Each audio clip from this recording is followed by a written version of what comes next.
ladies and gentlemen. I'm going to commit the faux pas now that the Minister avoided. Buonasera. Leaving for Italy for work in the morning, and I'm just getting into the spirit of the departure. I'm absolutely delighted to be here tonight to represent SILT, the National Centre for Languages. Most of you will know very well that SILT has for over 40 years, been actively promoting in this country a greater national capability in languages, as languages other than English, and in intercultural understanding, and we're thrilled to be a managing partner in the Roots into Languages programme. We believe wholeheartedly in the added value of collaborative action to achieve the level of impact that's going to be needed among learners and potential learners of languages in this country, working with a wide range of partners, nationally and regionally, and the Roots programme has as its core that collaboration. At this stage in the evening, and following such illustrious speakers, I'm going to spare you further iterations of what you already know. You, because you're here tonight, are the converted. Those who, like us at SILT, recognise the value of languages for the individual, for communication, for personal enrichment, for a window on different worlds, for employers in the private and the public sectors, for improved international trade and enhanced public services, security, defence, voluntary and charitable actions, and for society as a whole in this small world of ours now with its very mobile population and seemingly instantaneous virtual communications. I want to speak a little bit about the two aims of the Roots into Languages programme. One of the main aims is to increase and widen participation in language study in higher education. And I'd like to focus for a moment on that matter that's been raised already of equal opportunities in education, which I believe we all think lays the foundation for improved circumstances in life, whatever that life may entail. It's my conviction that an understanding of how language works, of how to understand another and make oneself understood across a language boundary, and an insight, however small, into what it's like to stand in another person's shoes is vital for coming generations. And it's through the learning of the language that these capacities will be nurtured. At SILT, we've amassed a wealth of quantitative statistical evidence, qualitative commentary, and case studies to demonstrate that there has been in recent years an increasing trend to elitism in languages. Despite the enthusiasm now evinced by participants in many of the programmes generated through the implementation of the National Languages Strategy, it's nonetheless the case in our most recent Language Trends survey conducted last autumn in partnership with the Association for Language Learning and the Independent Schools and Modern Languages Association among a sample population of 2,000 secondary schools.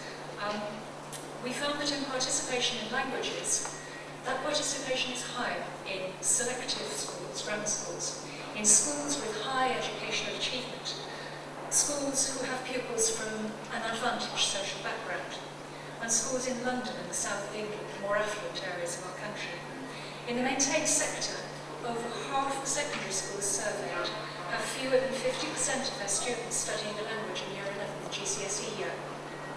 And in just under a third of state secondary schools, as few as 25% of Year 11s are currently studying the language. By contrast, in the independent sector, 88% of schools have more than 75% of their pupils studying a language in Year 11, and a significant number studying 2. The survey, which is the 6th annual survey of its kind, revealed what we believe is a disturbingly widening divide between the language's haves and have-nots. The Roots programme, we're delighted to say, it's been conceived to help reverse that trend, to widen participation in languages, and we're keen to see the first evidence coming forward that this is really happening. The second of the two main aims for the Roots into Languages programme is to support the role of higher education in languages as a motor of national, economic and civic regeneration. In this domain too, we have at SILT and with the regional language networks amassed evidence for the value to our economy of access to languages and of intercultural understanding, whether that be directly through having staff with languages in a company or organisation, or whether it's through the informed use of the services of professional translators, interpreters and other skilled linguists. In March, we're presenting in digestible form the latest econometric model, which suggests a tangible link between improved access to language skills and significant improvements in UK gross domestic product, along with matching empirical case study evidence from industry, and we trust that this will be of interest to ministers.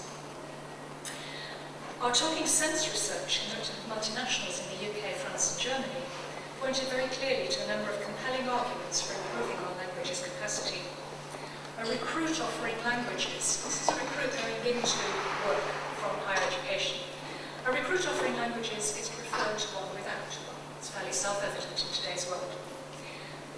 labour market entrants without additional languages are at a disadvantage, the monoliths already referred to.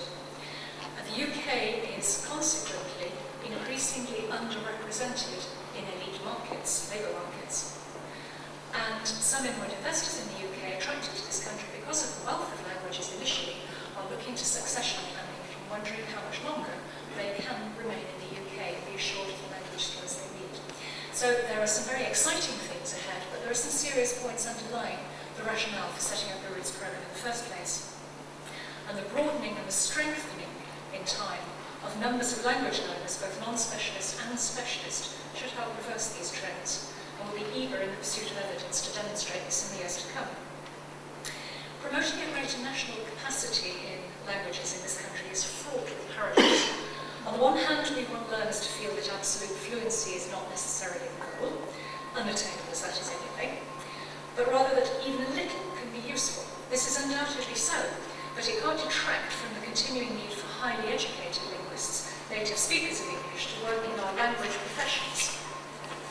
As the sector skills body for languages and the maintainer of the National Occupational Standards in translation and interpreting, we're delighted to be working in the Roots programme with the professional bodies in languages, and now the new National Interpreting and Translation Networks, already through the linked gateways into the Professions Project, bringing employers, university students and tutors into fruitful dialogue about work readiness and looking to inspire the next generation to pursue one of the very many exciting language specialist career paths open to them. We're told, and I believe there are colleagues here today who can confirm this, that there are meetings being cancelled at the European Commission and in the United Nations, and no doubt elsewhere, for lack of native English-speaking interpreters. We have a duty to encourage our specialist linguists into these fields, a duty that goes beyond even national, economic and civic regeneration to serve the wider world.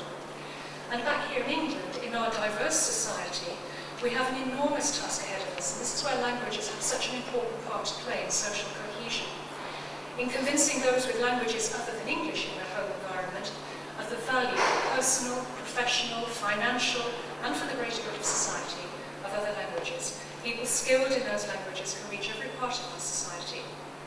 Just today I received news of a new training programme developed in the Northwest and with the Chartered Institute of Linguists for public service interpreters working in prisons, which really has the capacity to demonstrate that languages can be for all.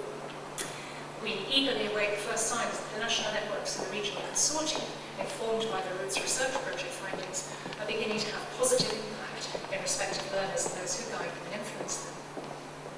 And speaking of those who guide and influence them, the ambitions of the Roots programme can only be achieved by changing the attitudes and behaviours of young language learners, which also means addressing the attitudes and behaviours of those who support and influence and direct them in their learning choices.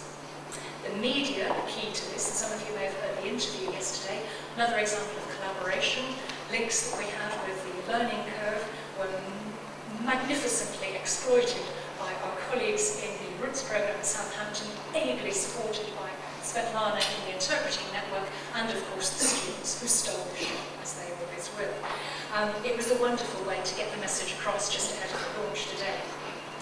And along with that, SILT's Languages Work, Careers Information Advice and Guidance Suite, which has been generously funded by the Department for Children, Schools and Families, and is an integral part today of the Roots programme, offers practical tools to help get those messages across further.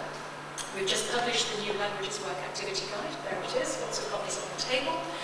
It accompanies the existing website and a range of resources. It suggests activities, includes photocopiable materials. It's a genuine, practical, pragmatic tool to be used any day by anybody to promote languages. So, and it's applicable for students from history right the way to university age.